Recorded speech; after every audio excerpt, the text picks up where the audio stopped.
43 दिन की बंदिशों के बाद आखिरकार अमेरिका खुल गया है। इतिहास के सबसे लंबे सरकारी शटडाउन का अंत हो गया है और इसी के साथ राष्ट्रपति डोनाल्ड ट्रंप ने भी उस बिल पर हस्ताक्षर किए हैं जिसमें 222-209 मतों से स्पेंडिंग बिल पास किया गया है। आपको बता दें, इस सिग्नेचर के साथ अमेरिका का इतिहास भी बदल गया है, क्योंकि 43 दिन तक ठप पड़ी सरकार अब फिर से काम पर लौट रही है। आप देख रहे हैं नेशन नाउ समाचार में आपके साथ सुनील चतुर्वेदी। देखिए ये खास खबर। अमेरिका के इतिहास का सबसे बड़ा शटडाउन खत्म हो गया है। अमेरिका संसद यूएस हाउस ने 222-209 मतों से एक खर्च विधेयक यानी कि स्पेंडिंग बिल पास कर दिया है, जो 43 दिन से जारी सरकारी शटडाउन को खत्म कर देगा। इसके बाद ट्रंप ने इस बिल पर हस्ताक्षर कर दिया। दोनों पार्टियों में डील हुई है कि इस शटडाउन के दौरान जिस भी सरकारी कर्मचारियों की नौकरी से निकाला गया है, यानी जिनकी छटनी की गई है, पार्टी को ये बिल पास कराने के लिए विपक्षी पार्टी डेमोक्रेट के 6 सांसदों के वोट की जरूरत पड़ी है।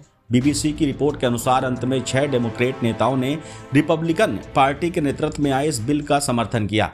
उसके पक्ष में वोट ट्रंप ने बिल को लेकर कहा कि मैं हमेशा किसी के साथ भी काम करने को तैयार हूं। दूसरे पक्ष के साथ भी हम स्वास्थ्य सेवा से जुड़े किसी न किसी विषय पर काम करेंगे और हम ओबामा केयर के साथ इस पागलपन को भूल जाएंगे। उन्होंने आगे कहा कि इस अविश्वसनीय विधेयक पर हस्ताक्षर करना और अपने देश को फिर से काम करने लायक बनाना सम्मान की बात है।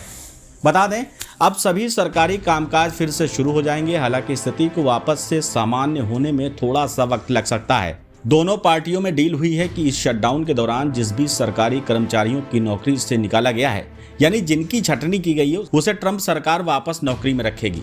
संघीय कर्मचारियों को बकाया वेतन की गारंटी देनी होगी। जनवरी तक सरकार को फंड देने के लिए यह स्पेंडिंग बिल लाया गया है।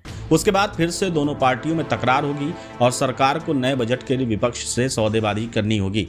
हालांकि इस डील में स्पष्ट रूप से ये बात शामिल नहीं है जो अधिकांश डेमोक्रेट इस शटडाउन की लड़ाई में चाहते थे। स्वास्थ्य बीमा सब्सिडी की गारंटी का विस्तार। अब जब दिसंबर के दूसरे सप्ताह में एक बार फिर टैक्स क्रेडिट पर एक और वोट होगी, तब डेमोक्रेटिक पार्टी अपनी इस मांग पर फिर से जोर डालेगी। अमेरिका में शटडाउन तब होता है जब अमेरिकी संसद सरकारी विभागों को चलाने के लिए समय पर बजट या फंडिंग का बिल पारित करने में फेल हो जाती है। यही कारण है कि अमेरिका में 1 अक्टूबर को पेश किया जाने वाला रेगुलर बजट पास नहीं हो पाया। अमेरिकी कानून के अनुसार फंडिंग रुक जाने पर सरकारी कामकाज की गति धीमी हो जाती है। अमेरिका में जारी शटडाउन का भी यही कारण है। फंड की कमी की वजह से सरकारी कामकाज ठप पड़ चुका है।